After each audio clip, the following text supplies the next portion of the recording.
Hi there, this is HM Shadman Tabib. So I'm gonna demonstrate to you today about neural rendering technique. This is one of the modern advanced techniques used in the computer graphics. So this is kind of topic which tends to bridge computer vision and computer graphics or CG. So what is computer vision? Computer vision tries to recognize image via depth estimation or something like other techniques. And what is computer graphics? Computer graphics is kind of technique which tries to create image like movies, video games, image or scenes like so on, and we tend to merge these two via neural rendering. So let's jump into the first one. This is two alternatives of realistic image synthesis. Okay, here before jumping into this, let's see a video. This is released by,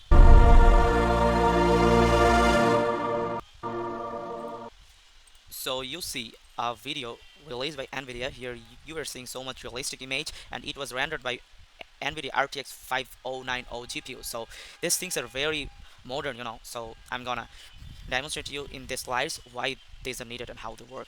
And there are two alternatives. The first one is photorealistic rendering or computer graphics technique. So I will say it's CG from now. So in CG, I'm seeing here there are so many cons and pros as well. In the cons, I'm saying it requires a lot of manual work and computations, so it needs a long render time. In generative machine learning technique, I'm seeing here it requires a lot of training data, and but the fact is that it generates the scene too fast. Okay, neural rendering is such technique which bridges these two and uses two techniques all together to fasten all our pipeline. So there in the next slide, I'm saying this neural rendering. This is kind of a structure or architecture which uses neural networks and also computer graphics at the same time, and this is called neural render. So I'm not using computer graphics all alone or neural network all alone, rather I'm just merging themselves. So here I am seeing two of the main paradigms or uses of our neural rendering. The first one is neural re-rendering. So this is kind of technique. Suppose I have already a rendered image, so I need to denoise it. Okay, so for this I can use the first paradigm. So these are first paradigm, and here I'm seeing some of these examples which are used for this, like DLSS. This is deep learning super sampling technique, which is used to denoise and make an image more realistic and a more polished. Okay, so if I want to talk about the second one, this is neural scene representation.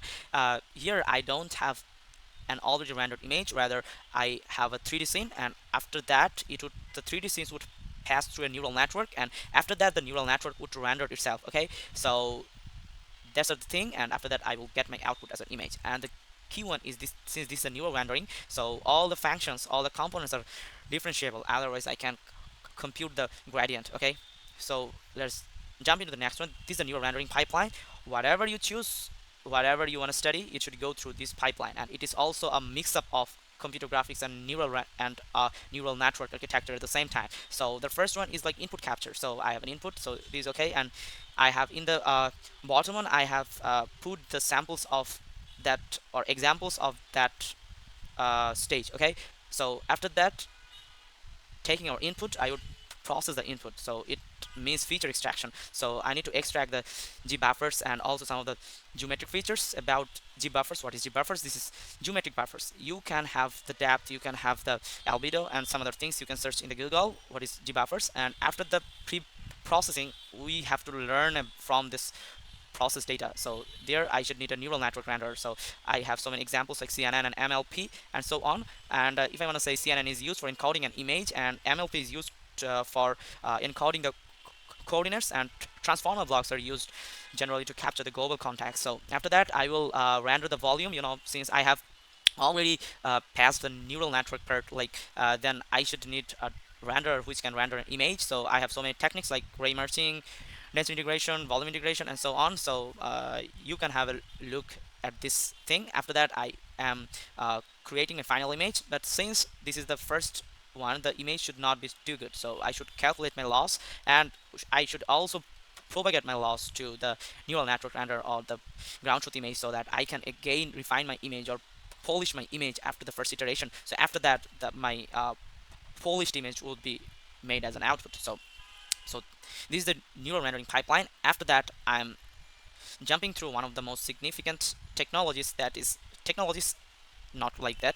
this is one of the techniques. So this is one of the techniques named neural radiance fields. So here I am taking input x, y, z, theta, phi. So I'm gonna show it here on whiteboard. So suppose I have a tree. So here I have so many snaps of this tree from different directions, and all of these directions, scenes, and other information are stored in our neural network. Okay, so if I just so that like I'm here. Okay, so from here I want to see the uh, every color density of my directions. So okay, so let's have a look here. So I have some coordinates here, some directions here, like right. So I will pass these parameters in my neural network. So my neural network will try to find out what is the density of this position, but it would find nothing, because since our neural network will only store the trees images and their levels in their layers. Okay, so I would just get a blank image that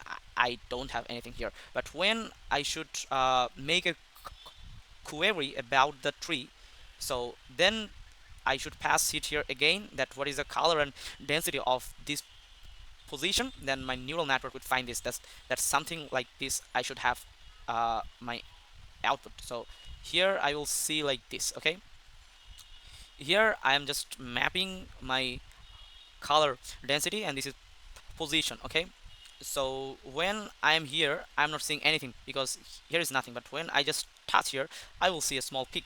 So this would be the this should be the density of that position. Okay, and here I want to overfit my neural network so that whole of this images information is stored in our neural network. So it is unlikely to the other existing deep learning architectures, because I should always try to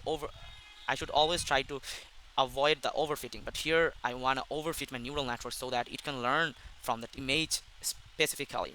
Okay, now let's jump into here our presentation. Here I can see that this is my volumetric function, that it calculates my function's value, and I would then propagate it to uh, calculate my loss and other things so that I can refine my image later. So these are neural radiance pipeline, and here I am saying the AI denoising technique. Here I'm saying that if I go to the traditional path tracing technique, I should need a lot of samples per pixel, but in neural denoising, this is just 4 samples per pixel. So this is almost 1000 speed up. So I'm not mentioning the whole pipeline, I'm just limiting itself. And here the key algorithms, they're the CNN based methods. The all the almost in all of the things, CNN unit architecture is used to denoise these things. This is our CNN based methods, and the second one is MLP based methods. So here I'm saying NeRF. So new, this is also discussed in our previous slide, so I'm just skipping it. So this is paradigm 1 and 2 respectively. Okay, you can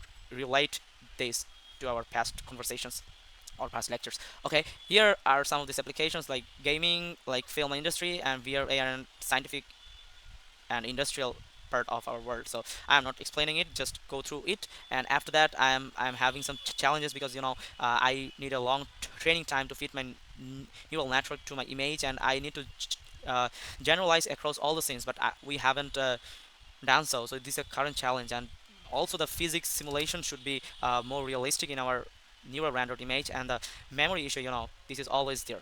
And our future directions should overcome this. Like I should have real-time training and multimodal integration. Like I should input the video as my input, and I should have a foundation model that can be generalized for all these things, all the scenes, and all this graphics pipeline and so on.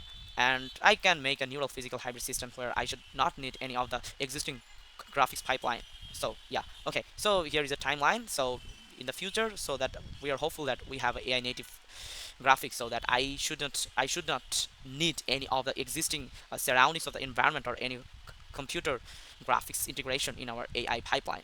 All the things should be AI integrated, and the things should be more real, more simulated, more really visual. So these are the things. And neural these are the key takeaways. You can see this is 1000 faster. This is more photorealistic. This has new capabilities, and yeah, this tends to bridge the gap between what we see and what we create.